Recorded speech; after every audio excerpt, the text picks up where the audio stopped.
नमस्कार, मी दीपाली. दीपालीज किचनमध्ये तुमचं सर्वांचं स्वागत आहे. उन्हाळा म्हटलं की लोणचं हे आलंच आणि त्यात आंब्याचं लोणचं मग तर काय गोष्टच वेगळी.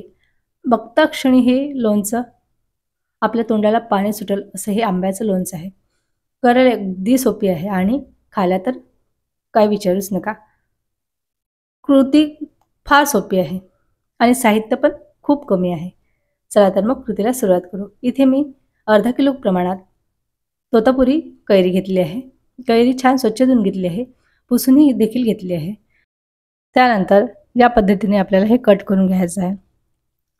तोतापुरी आंब्याला नाही का सहसा गुठळी कमी असते किंवा कवळे आंबे असल्यामुळे त्यामध्ये हे गुठळी नसते. पण हा आंबा थोडा मोठा असल्यामुळे या आंब्याला थोडीशी कोय आहे, आतमध्ये गुठळी आहे. त्यामुळे मी दाखवत आहे त्या पद्धतीने हे कट करून घ्यायचं आहे.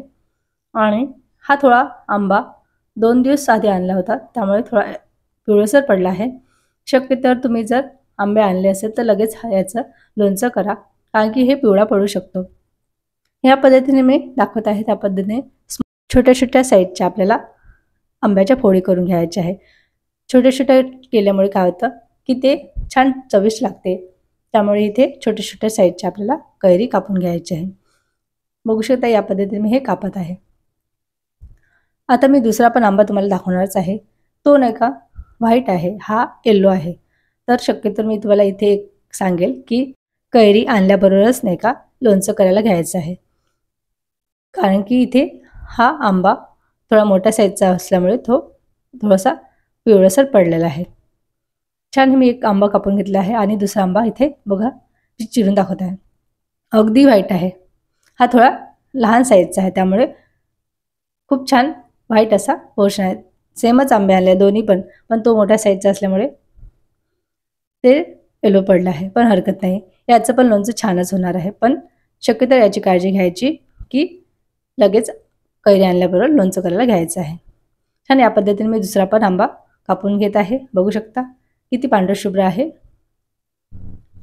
आणि तोतापुरी कैरीचं लोणचं हे करायला अगदी सोपे आहे आणि खायला खूप चविष्ट लागते. आपलं साधा आंबा घेतला तरी हरकत नाही, या पद्धतीचा आंबा घेतला तरी हरकत नाही. तुम्ही कुठलाही पण प्रकारचा आंबा घेऊ शकता.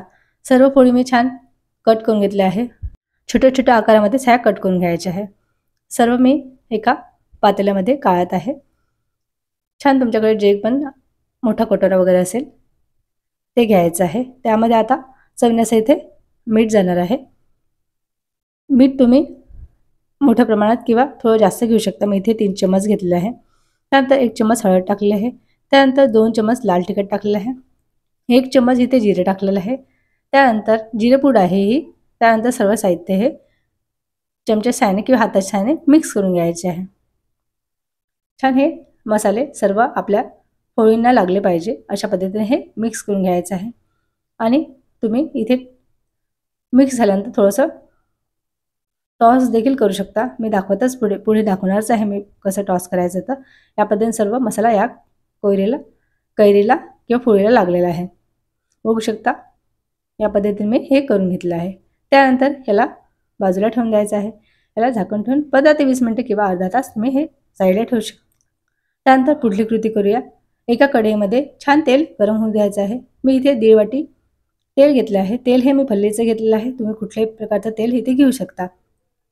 त्यानंतर तेल छान गरम होऊ द्यायचं आहे, कडकडीत गरम होऊ द्यायचं आहे. त्यानंतर इथे काही साहित्य घेतलं आहे, जसं लसूण घेतलं आहे, मोहरी घेतली आहे, मेथीदाणे घेतले आहे आणि मोहरीची डाळ देखील घेतली आहे. छान कडकडीत गरम तेल होऊ द्यायचं आहे. बघू शकता इथे वाफा निघत आहे. त्यानंतर इथे गॅसचा फ्लेम बंद करून घ्यायचा आहे आणि तेलाला थोडं थंड होऊ द्यायचं आहे, कारण की आपण गरम तेलात जर हे साहित्य टाकले तर हे करपू शकतात. त्यामुळे तेलाला थोडं थंड होऊ द्यायचं आहे. त्यानंतर 1 चम्मच मी इथे मोहरी घेतली आहे, 1 चम्मच मी जिरे घेतले आहे, 1 चम्मच मी इथे मेथीदाणा घेतला आहे, 15 ते 16 किंवा 18-20 पाकळ्या मी लसूण पाकळ्या घेतल्या आहे. त्यानंतर 7 ते 8 चम्मच मी इथे मोहरीची डाळ घेतलेली आहे. हे सर्व साहित्य आपण गरम तेलामध्ये टाकून घेणार आहे. अगदी कळकळीत तेलामध्ये हे साहित्य शक्यतो टाकायचं नाही. त्यानंतर तेल बऱ्यापैकी थंड झाल्यानंतर शेवटी इथे मोहरीची डाळ टाकायची आहे. छान आता हे जिन्नस तेलामध्ये छान तळले गेले आहे. आणि हे तेल आपल्याला संपूर्ण थंड होऊ द्यायचं आहे। पूर्णतः हे थंड मी तेल केलेलं आहे। बघू शकता मी कढई हातामध्ये धरली आहे आणि तेलामध्ये हात देखील टाकलेला आहे। अगदी थंड आपल्याला हे तेल आपल्याला पूर्णतः थंड करून घ्यायचं आहे। त्यानंतर हे संपूर्ण तेल आपण जे लोणचं बनवलं आहे त्यामध्ये टाकून घ्यायचं आहे आणि सर्व तेल लोणच्यामध्ये मिक्स करून घ्यायचं आहे। बघू शकता या पद्धतीने आपल्याला हे करून घ्यायचं आहे। आणि इथे कुठे मी काश्मीरी लाल तिखट वापरलं आहे तरी रंग सुरेख आला आहे। अगदी चटकदार लाल असा हा रंग आलेला आहे। छान आपल्याला हे सर्व तेल आणि मसाले एकजीव करून घ्यायचे आहे लोणच्याच्या फोडीमध्ये। आणि तुम्ही हे 1 दिवसासाठी ओव्हरनाईट या टोपमध्ये ठेवू शकता।